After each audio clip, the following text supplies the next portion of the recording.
Oke, Wak, jadi kasus ini tuh melibatkan sepasang kekasih asal Amerika yang bernama Holly Williams dan juga William Laneway. Holly Williams lahir pada tanggal 14 Januari 1987 di Tennessee, Amerika. Dan setelah dia dewasa, dia memutuskan untuk pindah ke kota Nashville.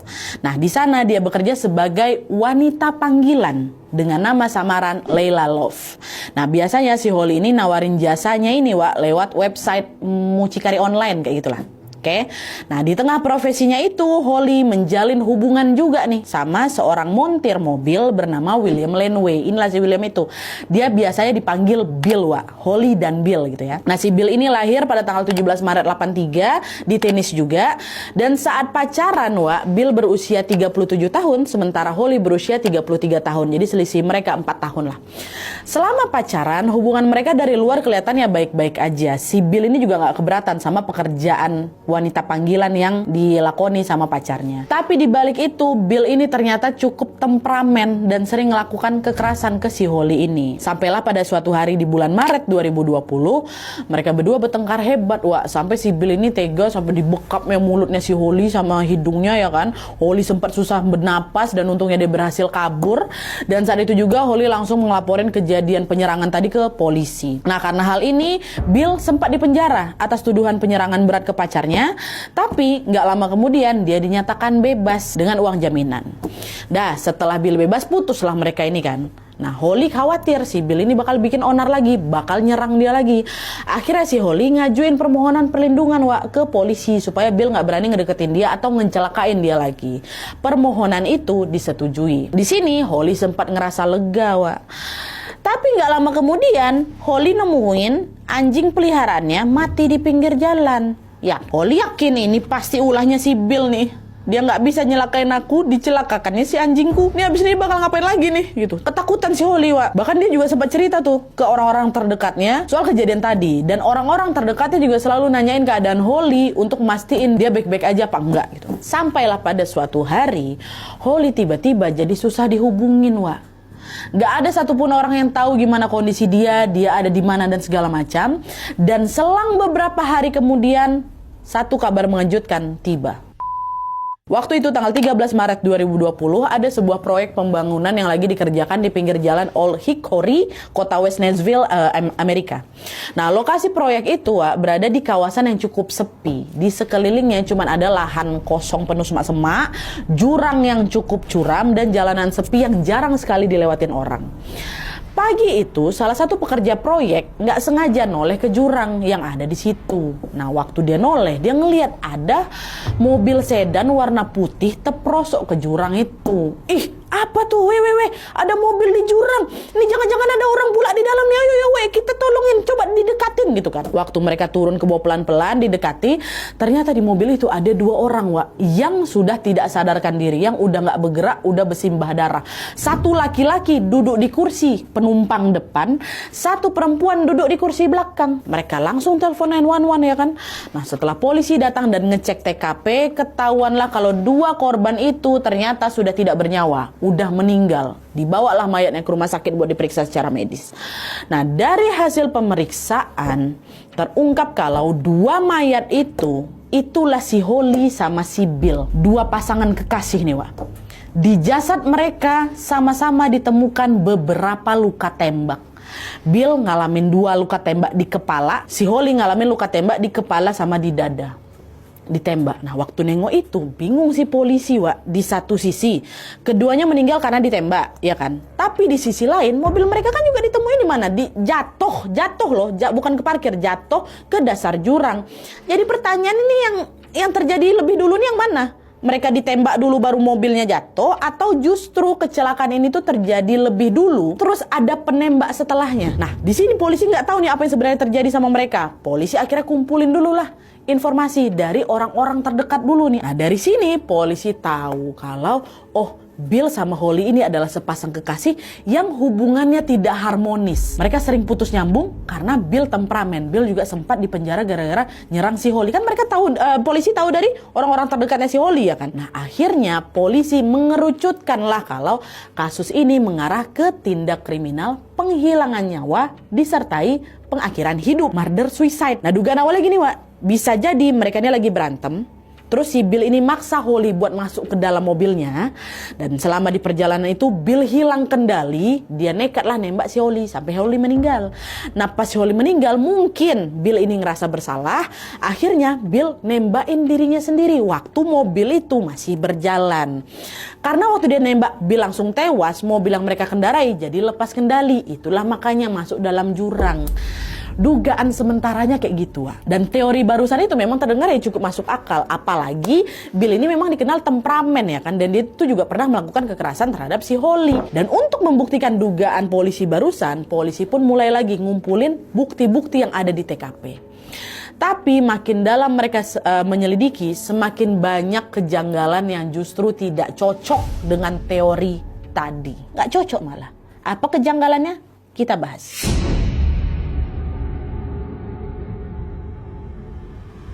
Oke, kita mulai dari kejanggalan pertama. Kejanggalan pertama adalah posisi jasad.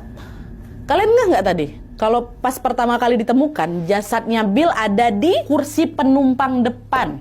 Holly di kursi penumpang belakang. Bukan di kursi pengemudi. Bill tidak duduk di kursi pengemudi. Kursi kemudi kosong. Itu berarti bukan Bill yang nyetir mobilnya. Nah, kemungkinan ada orang lain yang terlibat di kecelakaan ini. Tuh, pertama kejanggalan posisi jasad. Kejanggalan kedua adalah HP yang hilang. Polisi tidak menemukan HP-nya Bill dan Holly di dalam mobil, Wak. Padahal kecelakaan ini terjadi di tahun berapa? 2020. Udah di era-era sekarang, semua orang tuh pasti selalu bawa HP kemana-mana. Masa iya Holly sama Bill bisa kompak kan sama-sama nggak bawa HP? Dah. Terus yang ketiga, pistol. Hasil pemeriksaan medis menunjukkan kalau ada luka tembak di jasadnya Bill sama Holly. Kalau Bill ini sengaja nembak Holly, terus dia lanjut nembak diri dia sendiri, pastinya pistol yang dia pakai itu kan pasti bakal ketinggalan di dalam mobil kan, atau di sekitar TKP lah paling tidak.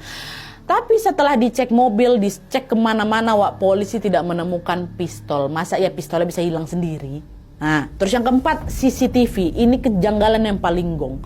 Waktu polisi ngecek CCTV di rumahnya Holly tanggal 12 Maret 2020 jam 11.40 malam, Wak, atau malam sebelum mayat mereka ditemukan, ya, beberapa jam sebelumnya. Terlihat kalau Holly sama Bill keluar dari rumah bersama-sama.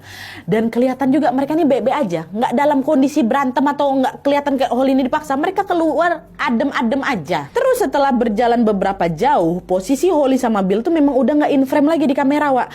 Tapi polisi masih bisa dengar suara mereka. Dan kalian tahu kamera CCTV-nya si Holly ini merekam suara Bill sama Holly yang lagi teriak minta tolong dan nyuruh orang buat pergi. Apa nih? Tolong, pergi kok. Dan gak lama kemudian, dar! Terdengar suara tembakan. Dan setelah itu teriakan Bill sama Holly udah gak kedengeran lagi. Kedengerannya di depan rumah, Wak. Besar kemungkinan disitulah mereka berdua nih meninggal. Mereka ditembak di lokasi yang tidak jauh dari rumahnya Holly. Pas polisi ngecek langsung ke rumah Holly, ternyata betul polisi menemukan ada bercak darahnya Bill di sekitar halaman rumahnya Holly. Dari semua kejanggalan yang ada, kecurigaan polisi pun jadi berubah total. Dari yang awalnya curiga kalau kasus ini adalah tindak penghilangan nyawa dan penghilangan nyawa sendiri oleh Bill, sekarang polisi menduga kalau ada orang lain yang sengaja menghilangkan nyawa mereka berdua, Bill sama si Holly. Terus untuk mengelabui polisi, si pelaku ini sengaja merekayasa kejadian ini biar kelihatan kayak ya ada kecelakaan mobil biasa gitu loh. Pertanyaannya sekarang, siapa pelaku itu? Ada masalah apa dia sama si Holly sama si Bill ya kan? Nah, untuk menjawab pertanyaan itu, polisi pun memeriksa semua rekaman CCTV di rumahnya Holly untuk melihat apa ada orang mencurigakan sebelumnya. Terutama beberapa hari sebelum si Holly sama Bill ini tewas. Dicek lah lagi sama polisi kan. Nah, dari rekaman CCTV di tanggal 5 Maret 2020, Wak, beberapa hari sebelum kejadian, terlihat ada 3 laki-laki yang bergantian datang ke rumahnya si Holly. Satu persatu laki-laki ini datang ngetuk pintu rumahnya Holly. Terus mereka bilang, "Halo, ada orang di rumah." Tapi waktu itu Holly nggak ngebukain pintu, Wak. Yang ada Holly itu malah kayak kelihatan ketakutan gitu loh waktu tengok dari CCTV dalam. Nah terus 5 hari kemudian di tanggal 10 Maret 2020 juga ada lagi 3 laki-laki muncul bersamaan lagi. Tapi polisi belum bisa mastiin ini mereka bertiga yang di tanggal 10 ini sama nggak sama 3 orang yang kemarin. Cuma yang jelas yang di tanggal 10 sama ngetok pintunya si Holly tapi sambil teriak-teriak, Holly, keluar kau keluar. Kita cuma mau ngomong bentar gitu. Holly tetap nggak mau keluar, Wak. Yang ada dia pasang palang pintu gitu loh, biar pintunya tuh nggak kebuka kalau didobrak gitu. Nah, ngelihat itu, polisi jadi mikir ini bisa jadi 3 laki-laki inilah yang punya masalah sama Holly dan Bill. Pun juga ditanya sama keluarga, ada kalian kenal sama 3 orang-orang ini? Nggak ada. Nah, polisi selidikin lah 3 laki-laki ini kan siapa mereka ini sebenarnya. Tapi di situ polisi kesusahan nyari identitas mereka karena wajah mereka selalu dalam posisi nunduk gitu loh, macam sengaja ngindarin CCTV. Nah, karena pencarian polisi lewat CCTV ini buntu, polisi mulai mikirin lagi kemungkinan yang lain. Polisi curiga ini jangan-jangan kasus ini ada kaitannya sama kerjaannya Holly sebagai wanita panggilan. Pekerjaan si Holly ini kan lumayan beresiko nih. Cobalah kita telusuri dulu dari pekerjaannya. Nah, polisi carilah petunjuk dengan mengecek riwayat komunikasi di HP atau di nomor HP-nya Holly lewat kantor provider. Nah, rupanya Holly itu punya 2 HP. Satu untuk urusan pribadi, yang satunya lagi buat kerjaan. Nah, waktu dicek, polisi menemukan ada 1 nomor mencurigakan yang pernah ngechat Holly lewat kedua nomor HP-nya. Nah, di salah satu pesannya, orang ini memperkenalkan diri sebagai Jimmy Green.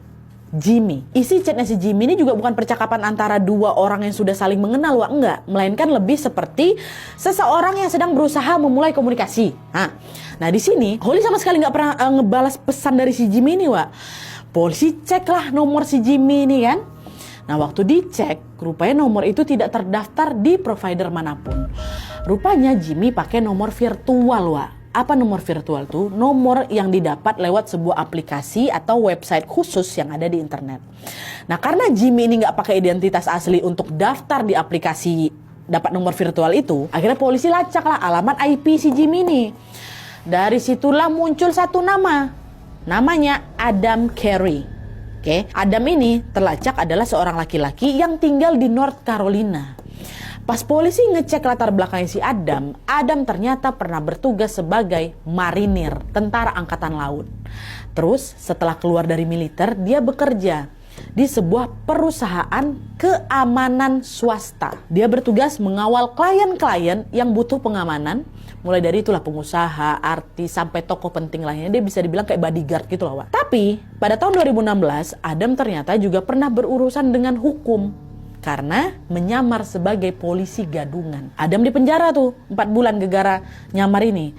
Nah, setelah ngelihat latar belakang dan juga jejak digitalnya si Adam atau Jimmy Green ini, polisi nggak ngecap dia sebagai pelaku memang, Tapi polisi jelas ngerasa kalau dia bukan sosok yang bisa diabaikan gitu aja. Kombinasi antara keterkaitannya dengan nomor Jimmy Green atau identitas palsu, pengalaman militernya, pekerjaannya di dunia keamanan, dan juga riwayat pernah nyamar jadi aparat, itulah yang membuat Adam ini kelihatan jauh dari sekedar orang random yang kebetulan nongol di data aja. Jadi nggak diabaikan sama polisi. Di titik ini Adam jadi salah satu figur yang patut diselidiki lebih serius. Apalagi kalau ternyata kasus Holly sama Bill ini mengarah ke pelaku yang paham betul cara nutupin jejak, ya kan.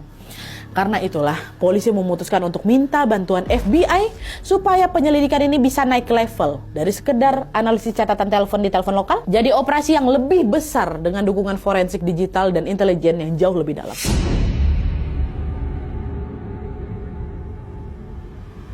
Nah, hal pertama yang dilakukan FBI dalam penyelidikan adalah menelusuri jejak digitalnya si Adam atau si Jimmy Green tadi kan. Mulai dari ngecek riwayat chat, telepon, email, sampai jejak lokasi yang terekam dari sinyal HP-nya. Nah, setelah ditelusuri, FBI berhasil menemukan petunjuk kalau ternyata jauh sebelum Holly sama Bill itu ditemukan tewas, Adam pernah berkomunikasi juga dengan seorang laki-laki yang bernama Brian Brockway. Sama kayak si Adam, Brian ini juga seorang mantan marinir. Dia juga kemudian kerja di bidang keamanan swasta juga. Nah, dari riwayat chat mereka berdua, Adam sama si Brian ini, kelihatan kalau si Brian mau ngerekrut Adam untuk gabung di sebuah pekerjaan rahasia. Brian yang manggil si Adam. Adam setuju. Nah, terus Brian kirimlah sebuah berkas yang disebut Tiny C-Trap. Jadi C-Trap ini tuh istilah dalam dunia militer, singkatan dari Situational Report. Biasanya isinya berupa informasi penting sebelum sebuah operasi militer dijalankan. Dicek lah sama FBI berkas C-Trap itu, ya kan. Nah, waktu dicek mereka langsung rasa ada yang janggal. Dokumen yang seharusnya berisi informasi operasi militer itu justru berisi data tentang kehidupan sehari-harinya Bill sama Holly. Mulai dari jadwal kerja mereka, alamat rumahnya si Holly, sampai kendaraan yang mereka pakai ada di dalam si trap itu. Di titik itu FBI langsung curiga lah, ngapa informasi tentang dua warga sipil disusun dengan format laporan operasi militer?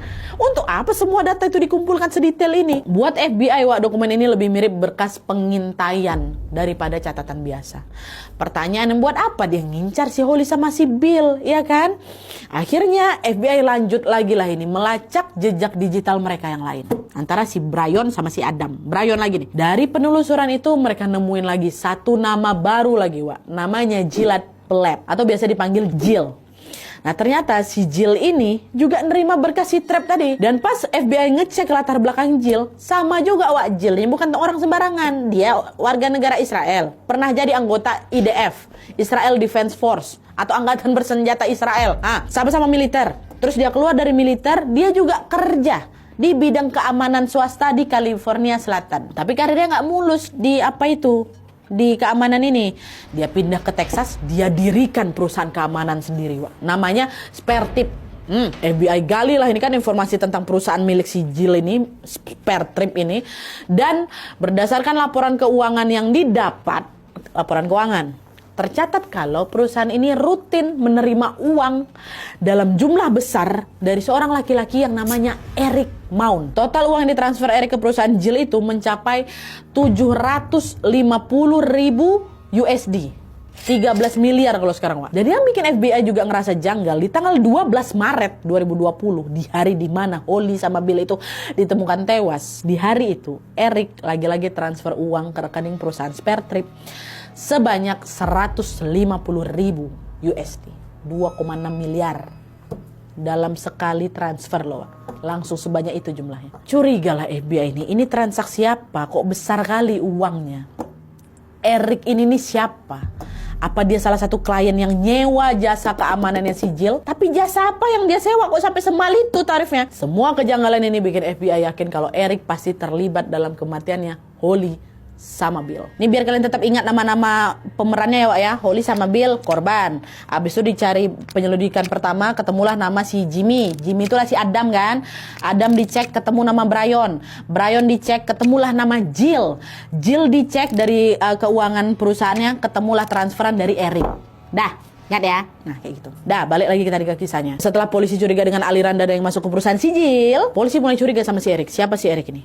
Nah tapi sebelum salah bertindak, FBI ini mencoba mengumpulkan dulu semua informasi tentang latar belakang si orang kaya ini, si Eric ini, dan hubungan dia sama kedua korban dong, si Bill sama si Holly. Dicari lagi sama si FBI. Setelah ditelusuri, Eric ini ternyata juga bukan orang sembarangan pasti. Dia adalah seorang pengusaha otomotif asal Austin, Texas. Keluarga juga dikenal punya bisnis dealer mobil yang diturunkan secara turun-temurun. Dari luar juga hidupnya Eric ini kelihatan mapan kali. Bisnisnya jalan, status sosialnya bagus, keluarganya terpandang, dan ini juga dikenal sebagai sosok family man gitu kan. Keluarganya utuh, istrinya cantik, istrinya baik, anak-anaknya tercukupi. Pokoknya hangat juga lah hubungan mereka, harmonis lah gitu. Tapi dibalik semuanya, rupanya Eric ini, Eric yang sudah beristri dan beranak ini pernah beberapa kali jadi pelanggannya Holly. Komunikasi terakhir Eric sama si Holly tercatat tanggal 5 Februari 2020. Eric ngirim email ke si Holly yang intinya ngajak si Holly ini ketemuan. Itu email terakhirnya. Karena memang Eric ini pelanggannya Holly, ya Holly mau aja lah. Orang dibayar juga, orang kaya pula ya kan. Dah, itu email terakhir. Dan setelah itu tidak ada lagi email atau chat yang dikirim Eric ke Holly. Nah, di sini FBI oke. Hubungan sama si Holly udah ketemu. Eric pelanggannya si Holly, udah ketemu si Holly. Terus hubungannya sama Bill gimana? Nah, di situ FBI cari tahu lagi nih, lebih lanjut soal hubungan Eric sama si Bill.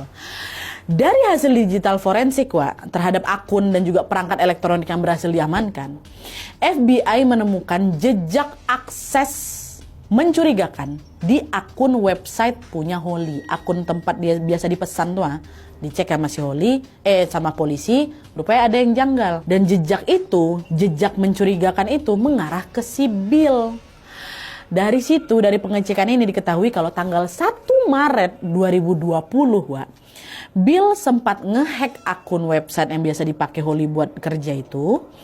Dan di sana Bill nemuin banyak informasi lah soal klien-kliennya pacarnya, klien-kliennya si Holly, termasuk si Eric. Setelah dia dapat klien-kliennya si Holly, dia tahu nih, oh Eric ini yang paling kaya nih. Akhirnya Bill kirimlah banyak email ke si Eric. Dia pakai akun emailnya Holly, Wak. Pakai akun emailnya Holly, terus dia bilang, aku tahu kau pernah pakai jasanya Layla Love. Layla Love ini kan nama samaran Holly di tempat kerjanya kan. Kau pilih transfer uang $25.000 atau rahasia kau akan kubongkar. Nah, waktu baca pesan ini, besar kemungkinan Eric salah sangka, Wak, kalau yang melakukan pemerasan itu si Holly. Karena kan pesan itu dikirim pakai emailnya si Holly kan. Nggak tahu lah si Eric kalau ternyata yang kirim itu sebenarnya Bill. Nah, menerima ancaman pemerasan itu, Eric panik. Takut kenakalan dia selama ini kebongkar. Akhirnya si Eric sewalah jasa keamanan. Dari mana? Dari perusahaannya si Jill untuk ngorek informasi tentang si Holly. Itu kan memang pekerjaannya perusahaan si Jill kan, Wak? Perusahaan keamanan, jasa keamanan. Jadi di sini Eric kliennya si Jill. Nah, selama jadi wanita panggilan, Holly ini kan pakai nama samaran siapa? Layla Love. Eric mau tahu, nih coba kau cari nih akun ini nih, siapa nama aslinya. Coba cari identitasnya, coba cari alamatnya. Nah, dilacaklah sama si spare tip tadi, perusahaan si Jill. Nah, untuk ngelacak identitasnya si Holly, Jill minta tolong sama kawan-kawannya, Wak. Itulah ada si Adam sama si Brian. Ini kan mantan marinir juga kan, dan kerja juga di bidang keamanan juga. Nih, cuma di sini kami nggak dapat info apakah dua orang ini karyawannya si Jill apa enggak. Tapi mereka sama-sama bekerja di jasa keamanan lah kayak gitu. Nah, waktu minta tolong sama si Brian sama si Adam, Brian ngajak adiknya namanya si Chad. Tapi di sini FBI menduga si Chad ini nggak tahu apa-apa soal cerita sebenarnya, Wak. Dari pesan yang berhasil dilacak sama FBI terungkap bahwa si Brian ini mengarang cerita ke si Chad. Dia bilang, ada nih anak perempuan yang dulu hilang, terus sekarang anak itu kerja jadi wanita panggilan, namanya Layla Love. Tolonglah kau cari apa si Layla Love ini, kasihan weh dia masih kecil gitu. Nah, karena si Chad ini kasihan, dia lacak lah identitasnya si Layla Love. Chad ini, Wak, yang ngecek. Dah, setelah beberapa waktu, Adam, Brian, sama Chad pun akhirnya berhasil nemuin identitas aslinya Layla Love.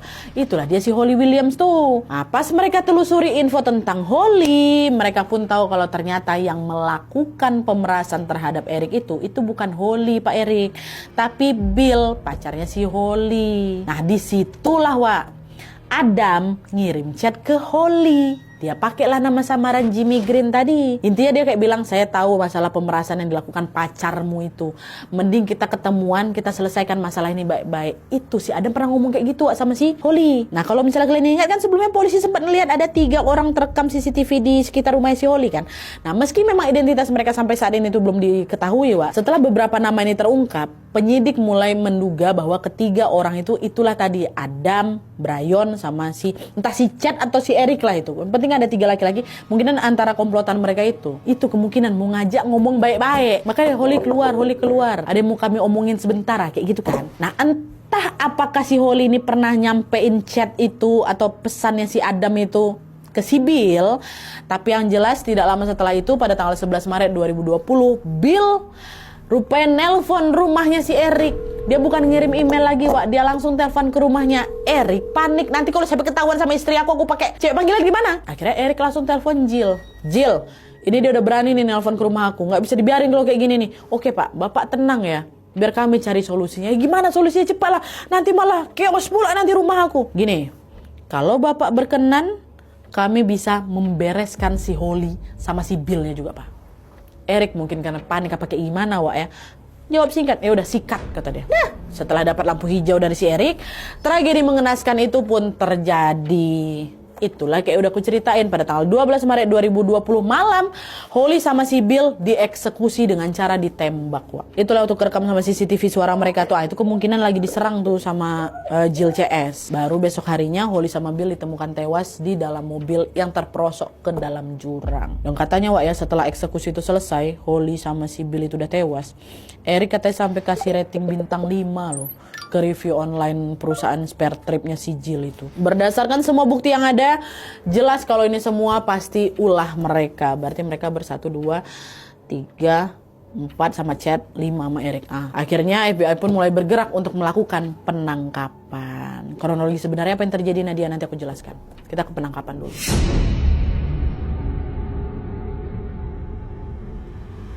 Nah, untuk melakukan penangkapan, FBI pasti harus ekstra hati-hati di sini. Kenapa? Karena pelaku yang mereka hadapi ini bukan orang sembarangan. Wah, Eric pengusaha kaya, Jill, Adam, Brian punya latar belakang militer ya kan, punya latar belakang keamanan. Kalau misalnya mereka tahu nih FBI udah mulai curiga, mereka pasti bisa kabur. Mereka pasti ngilangin semua barang bukti atau juga nyusun kesaksian palsu nih. Akhirnya di sini FBI pun nyari cara lain untuk mancing mereka. FBI mulai melirik si Chad, saudara Brian yang nggak tahu apa-apa tadi, untuk diajak kerja sama. Karena Chad ini taunya dia lagi ngebantuin anak yang pernah hilang, dia nggak tahu kalau sebenarnya si Brian sama kawan-kawannya lagi ngerencana nyelakain orang. Akhirnya FBI langsung hubungin si Chad dan menceritakan masalah yang sebenarnya terjadi. Sebenarnya gini, Chad, dia tuh minta aku nyari Layla Love itu buat ini diceritain. Shock lah si Chad. Akhirnya di situ Chad setuju, oke Pak, saya akan kerja sama FBI. Nah, waktu itu FBI nyuruh si Chad buat ketemuan sama si Brian di sebuah restoran. Pura-pura mereka mau nongkrong aja. Oh siap Pak. Nah, di pertemuan itu Chad dibekali dengan alat perekam yang disembunyikan. Terus Chad bilang, Chad tanyalah kabar si Brian. Si Brian udah datang, kadang nongkrong nih kan. Apa kabar kok bang? Sibuk kali kok kelihatannya. Ceritalah bang, proyek apa yang lagi kau pegang sekarang katanya. Tanpa tahu obrolan mereka direkam, dengan santainya Brian bilang, wih, gak bakal percaya kok Chad. Proyek yang kemarin ku pegang itu, basah kali, betul-betul ladang duit. Aku dapat bayaran besar kali, weh. Dari pengusaha dealer, orang Texas katanya. Chad pura-pura kaget, seriusan bang, proyek apa? Kau kerja sendiri apa gimana proyeknya? Nggak mungkin lah aku sendiri. Aku ngajak kawanku, namanya Adam. Di proyek ini, kami ngeberesin orang Chad katanya. Ngeberesin gimana? Kau tau lah maksudnya apa. Targetnya tuh cewek panggilan. Dia pernah berhubungan sama si bos dealer kami nih, bos kami nih, namanya Holly. Pacarnya namanya Bill. Mereka meras duitnya si bos. Makanya kami disewa buat ngeberesin mereka. Terus gimana eksekusinya bang? Aman? Awalnya agak berantakan sih. Gara itulah si Adam bodoh. Dia panik dia. Pas kami udah mau beraksi tuh, si Bill itu rupanya ngelawan. Nah si Adam panik. Dia tembak si Bill. Langsung di tempat berkali-kali. Mati dia. Mati di tempat tuh. Bukan di tempat yang seharusnya. Tuh mati si Bill. Holly-nya gimana? Ya Holly langsung kita seret juga lah masuk ke dalam mobil. Sekalian juga sama si jasadnya si Bill itu. Kami bawa mereka ke daerah sepi kan, di pinggir kota. Terus di sana Holly langsung kami eksekusi juga. Kami tembak kepalanya. Habis itu mobilnya dah kami dorongnya ke jurang biar kelihatannya kayak kecelakaan. Kami hapus semua itu, jejak-jejak yang bisa dilacak polisi. Ya semuanya kami selesaikan dah. Kok bersih lah gitu. Itu kata siapa? Kata si Brian. Nah, lewat percakapan itu, FBI pun berhasil mendapatkan kronologi lengkapnya. Inilah tadi kronologinya, Wak. Brian sendiri yang bilang. Dan rupanya Holly itu nggak ditembak waktu di depan rumah. Holly itu dibawa dulu ke sana baru ditembak, Wak. Jadi dia nengok, macam mana lah perasaan si Holly waktu itu ya. Dah, setelah mendapatkan rekaman pengakuan itu, FBI akhirnya punya alasan untuk menangkap mereka semua. Akhirnya pada tanggal 10 Desember 2021, Adam, Brian, Jill ditangkap. Eric belum memang, Wak, karena FBI kan belum punya pengakuan apapun dari si Eric kan. Akhirnya di sini bertiga dulu ditangkap, menyusul si Eric, Wak. Gantianlah FBI suruh si Jill yang udah ketangkap untuk menjebak si Eric. Caranya juga kurang lebih sama, Wak, kayak apa yang dilakukan sama si Chad tadi. FBI nyuruh si Jill ini nelpon Eric. Terus lewat panggilan telepon itu Jill nih pura-pura bilang, Pak Eric, ada masalah Pak. Adam minta tambahan uang $25.000 Pak. Kalau Bapak nggak ngasih, dia bakal ngebocorin rahasia Bapak. Adam yang eksekutor pertama lah yang jadi Jimmy Green itu. Dia bilang si Adam minta duit. Nah si Eric marah, loh ngapa pula dia jadi ikut-ikutan meras aku. Daripada aku bayar dia $25.000, mending kau bereskan aja deh sekalian. Nanti kau kasih $150.000. Mending mana? Dah sikat, kata dia kayak gitu. Lewat ucapan si Eric barusan, secara tidak langsung artinya Eric ngakuin perbuatan dia dong, ya kan? Dia ngebayar si Brian untuk membereskan si Holly sama si Bill. Itu dengan nyebutin Adam minta $25.000 lagi Pak. Berarti kan betul memang kau yang udah